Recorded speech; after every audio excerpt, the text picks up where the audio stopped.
parle d'iPhone, on pense généralement à des portables sobres, mais beaux. Ça a été le cas pendant des années. Et cette année, avec les iPhone 17 Pro, Apple a énormément divisé.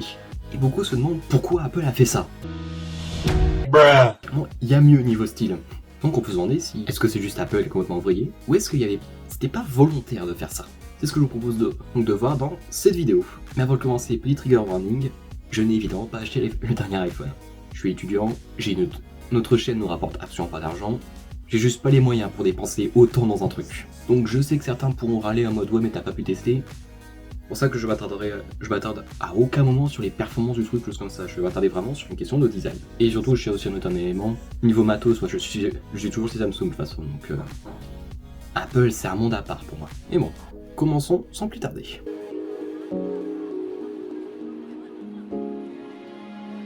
Là on va revenir à une des bases. C'est le fait que la dénomination Pro c'est surtout un argument marketing. Beaucoup de marques l'utilisent, comme Xiaomi encore aujourd'hui avec les modèles d'entrée de gamme qui sont le côté pro. Donc le smartphone il vaut 300 balles et il n'a rien à pro. Et c'était aussi le cas pendant longtemps d'Apple. Les iPhone 11 et 12 Pro, bon c'était des versions améliorées des iPhones de base.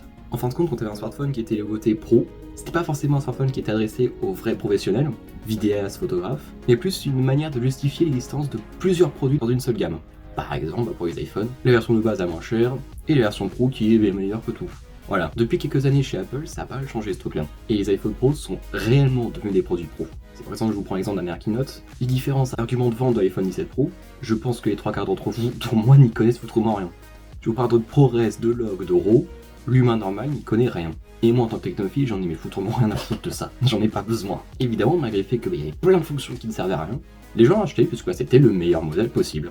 Et pour certains aussi, manière de se distinguer, bien que cela tende de plus en plus à disparaître. Autant on se trouve avec des gens qui avaient des iPhone Pro qui étaient carrément overkill pour ce qu'ils voulaient faire, puisque comme dit, personne ne va filmer ou prendre des photos en RAW, sauf évidemment des photographes qui vont retoucher leurs photos après, parce que ça sert à ça surtout le RAW. Mais en même temps, Apple continue de nous vendre les iPhones classiques comme des versions vraiment brillées des pros. Par exemple, des exemples tout ça, bon là qui parle plus à mon côté technophile, un smartphone qui est pas en 100 Hz sur 2024, c'était un problème par exemple. Genre mon Samsung S21 qui me sert de caméra là, coucou, qui est sorti en 2021 justement, a déjà du 100 Hz. C'est censé être une norme, tu vois.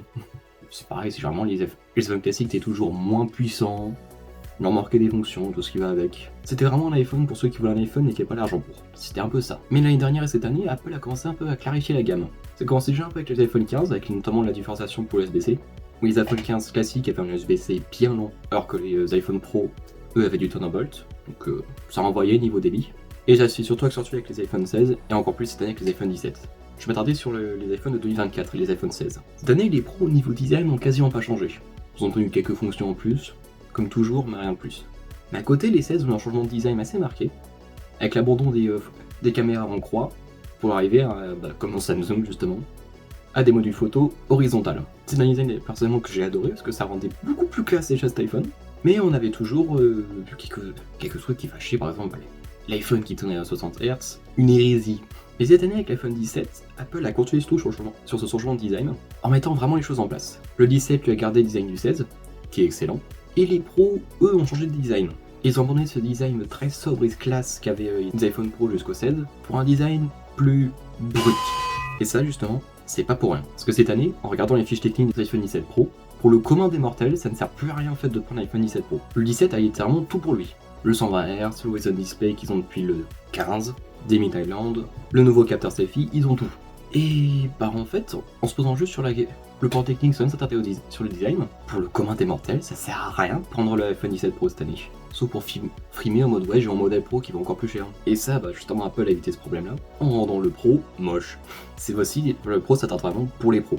Soit déjà dans la campagne marketing qu'ils ont fait, où j'ai adoré notamment ça où l'iPhone 17 Pro se prend un coup de boue en pleine gueule. Ils leur ont donné un look d'outiller ces téléphones, notamment la version orange. Et bah justement, pour ceux qui veulent quand même frimer en mode ouais j'ai un iPhone cher et différent, Apple les a pas oubliés non plus. Ils leur ont filé l'iPhone R, qui sur le plan technologique est une bouse complète, mais un iPhone ultra sobre et surtout qui se démarque des trois autres. Il est fin, ça sert à rien, il a une petite batterie, il a qu'une caméra, donc niveau photo vous allez pleurer, mais il est différent. Différent, classe et sobre. Et ça, même si moi je ne connais pas ce genre de personne, je sais que ça va intéresser du monde. En fait, non. Et donc voilà, c'est pour ça qu'Apple a rendu volontairement moche l'iPhone 17. Et cette année, Apple a vraiment voulu remettre l'église au centre du village. Les iPhone Pro, c'est pour les pros. C'est pas pour distinguer, c'est pas pour un truc classe. C'est un iPhone avec des fonctions vraiment axées pour les pros, pour ceux qui font la vidéo ou de la photo.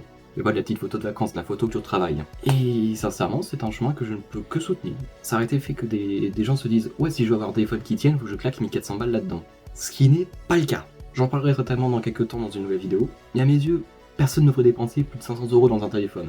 Sauf dans certains cas, par exemple, même de mon côté en tant que vidéaste amateur, moi c'est un petit peu différent, puisque j'ai quand même besoin d'un truc pour me permettre de faire des bonnes vidéos. Mais pareil, par exemple l'iPhone 17 Pro, j'en ai pas besoin. Déjà parce que je suis équipé en flux Samsung, c'est plus simple pour la communication avec les appareils. C'est bien mieux d'avoir un portable et une tablette qui se comprennent et qui s'insultent pas dans deux langues différentes. Et surtout parce qu'en fait, moi je ne filme pas en RAW ou en ProRes ou ce qui va avec. Parce que bah moi, ça ne me sert foutrement à rien. J'ai déjà du mal à avoir un son correct sur mes vidéos, donc je vais pas claquer 1400 balles pour avoir un truc que je ne peux même pas éditer parce que je ne sais pas comment faire. Donc voilà, vous connaissez notre habituel, si cette vidéo vous a plu, likez, partagez, commentez, abonnez-vous, bref. Vous connaissez, hein. Cette vidéo-là n'aurait pas dû exister de base, parce que j'ai littéralement eu l'idée de la faire hier soir. Je m'excuse d'ailleurs s'il y a peut-être des moments où vous avez l'impression que je répète des choses comme ça. J'ai eu une semaine très longue, et la semaine où je vais devoir monter cette vidéo, donc la semaine prochaine, va être tout aussi longue. Je m'excuse si ça se ressent sur la qualité des vidéos, mais voilà, c'est là j'ai un peu tout qui joue contre moi. Et bref, je ferai peut-être à l'avenir d'autres vidéos comme celle-ci, parce que c'est un concept que j'aime bien aussi, entre guillemets du décryptage tech, même si c'est pas vraiment ça. Où basiquement, je vous parle de sujets tech avec une vision, on va dire, plus... ouais, limite philosophique si vous voulez, quoi. C'est plus la philosophie d'Apple de... On arrête de vendre des pros à des gens qui n'en ont pas besoin.